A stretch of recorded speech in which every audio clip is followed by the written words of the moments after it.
السلام علیکم ورحمۃ اللہ وبرکاتہ۔ آج کے دور میں ہماری یوتھ کے اندر ایک بہت ہی بڑا فتنہ اور عام سی عادت بن چکی ہے، وہ ہے حرام ریلیشن شپ۔ سوشل میڈیا ہو، موویز ہو اور انوائرمنٹ نے اس چیز کو عام بنا لیا ہے۔ لوگ اس چیز کو گناہ چھوڑنا ہی بھول چکے ہیں، کیونکہ ہم اپنے معاشرے میں دیکھیں کہ ہمارے معاشرے میں ایسے حالات ہو چکے ہیں، کیونکہ ہمارے معاشرے میں زنا کرنا عام ہو چکا ہے، اور آج کے دور میں ہر جگہ زنا کرنا عام ہو چکا ہے، اور نکاح کرنا بہت مشکل ہوا ہے۔ بلکہ صحابہ کے دور میں نکاح کرنا آسان تھا اور زنا کرنا بہت سخت تھا، کیونکہ اللہ سبحانہ و تعالیٰ خود قرآن میں فرماتے ہیں تم زنا کے قریب بھی مت جانا۔ اللہ سبحانہ و تعالیٰ ہمیں کہتے ہیں کہ اس کے قریب بھی جانے کے لیے اللہ سبحانہ و تعالیٰ نے ہم سے منع کیا ہے، بلکہ زنا کے قریب جانے سے بھی ہمیں اللہ سبحانہ و تعالیٰ نے منع کیا ہے، اور ہم عام اپنی زندگی میں اس گناہ کو کر رہے ہوتے ہیں، اور ہم اس گناہ کو گناہ نہیں سمجھتے ہیں۔ کیا ہم دیکھیں کہ اپنی زندگی کے اندر ہم خود جا کے دیکھیں اللہ سبحانہ و تعالیٰ کے مطابق ہم اپنی زندگی کو گزار رہے ہیں، یا اپنے نفس کے مطابق اپنی زندگی کو گزار رہے ہیں؟ اگر ہم اللہ سبحانہ و تعالیٰ کے حکموں کے مطابق اس زندگی کو گزار رہے ہوتے تو آج ہم اس بڑے گناہ سے دور ہوتے، بلکہ ہم اپنے نفس کو کنٹرول نہیں کر پا رہے ہیں، اور اپنے نفس کے مطابق زندگی گزار رہے ہیں۔ کیونکہ ہم ہمارے معاشرے میں دیکھیں کہ ہمارے معاشرے میں سب سے پہلے ایک لڑکا نامحرم لڑکی سے بات کرنا سٹارٹ کرتا ہے، چیٹ سے سٹارٹ ہوتی ہے، پھر بات کال تک پہنچ جاتی ہے، پھر اس کے بعد ملاقات بھی ہو جاتی ہے، پھر زنا کے قریب بھی پہنچ جاتا ہے، اور اس سے زنا بھی ہو جاتا ہے۔ اللہ سبحانہ و تعالیٰ نے اللہ سبحانہ و تعالیٰ نے اس سے قریب جانے سے بھی منع فرمایا ہے۔ تو جتنا ہو سکے آپ اس زنا سے بچنے کی کوشش کریں، اور حرام ریلیشن شپ سے بچنے کی کوشش کریں، کیونکہ شیطان ہمیں ڈائریکٹلی بڑا گناہ تک نہیں لیتا ہے، آہستہ آہستہ سٹیپ بائی سٹیپ ہمیں شیطان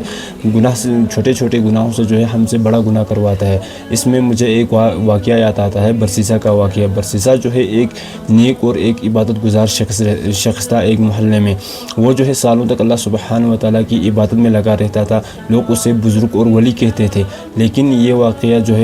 ہمیں یہ سکھاتا ہے کہ صرف زندگی میں عبادت کافی نہیں ہے، بلکہ اللہ سبحانہ و تعالیٰ کا خوف بھی اس کے اندر پیدا ہونا چاہیے۔ کیونکہ ایک دن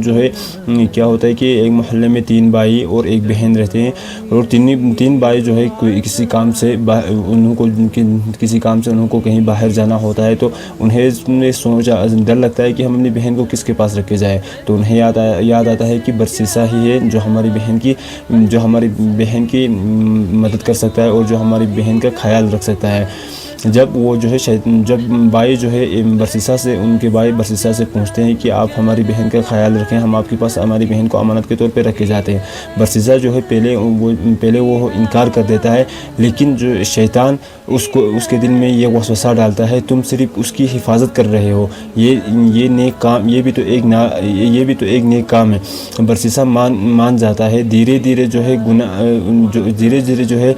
پہلے جب برسیسا اسے کھانا دینے کے لیے جاتا ہے تو وہ دور سے کھانا رکھ کے آتا ہے، کھانا دے کے آتا ہے، پھر شیطان کہتا ہے اسے اگر سامنے دے تو اور بھی بہتر ہوگا، کیونکہ اس سے آپ بات چیت بھی کرو گے اور اس کی خبر بھی پہنچ سکو گے۔ پھر بات چیت شروع ہو جاتی ہے، پھر ملاقات شروع ہو جاتی ہے، اور آخر کار شیطان برسیسا سے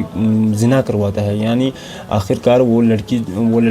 پریگننٹ ہو جاتی ہے۔ جب اسے بچہ پیدا ہوتا ہے تو برسیسا کے اندر ایک خوف پیدا ہوتا ہے کہ اب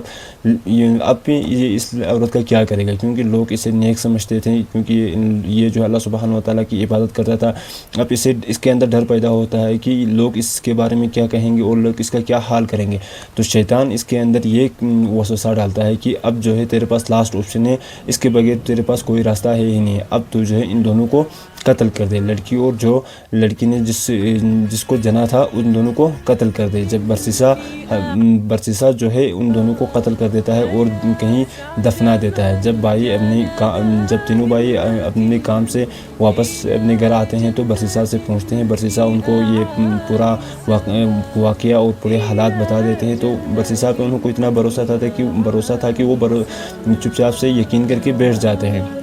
ایک دن شیطان کی طرف سے تینوں بھائی کو ایک خوف آتا ہے کہ وہ کہتا ہے تمہاری بہن کہیں پہ دفنائی گئی ہے، ایک بچے کے ساتھ دفنائی گئی ہے۔ تینوں بھائی کو ایک ساتھ ایک خوف آتا ہے۔ جب صبح ہوتی ہے تو تینوں بھائی جا کے دیکھتے ہیں تو وہاں پہ ان کی بہن کی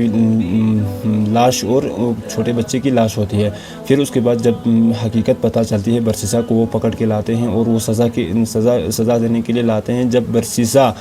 جب برسیسا جو ہے برسیسا کو سزا دینے کا ٹائم ہوتا ہے، یعنی موت کا پیغام آتا ہے، جب برسیسا کو پھانسی کے لیے لٹکایا جاتا ہے تو شیطان ایک انسان کی شکل میں آ کے برسیسا سے کہتا ہے اب تیرے پاس لاسٹ آپشن ہے،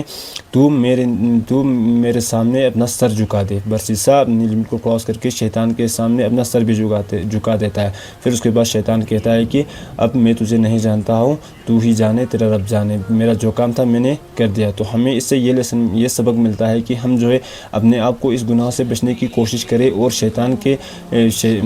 کے بھٹکاوے میں نہ آئے، اپنے آپ کو اس گناہ سے بچانے کی کوشش کریں۔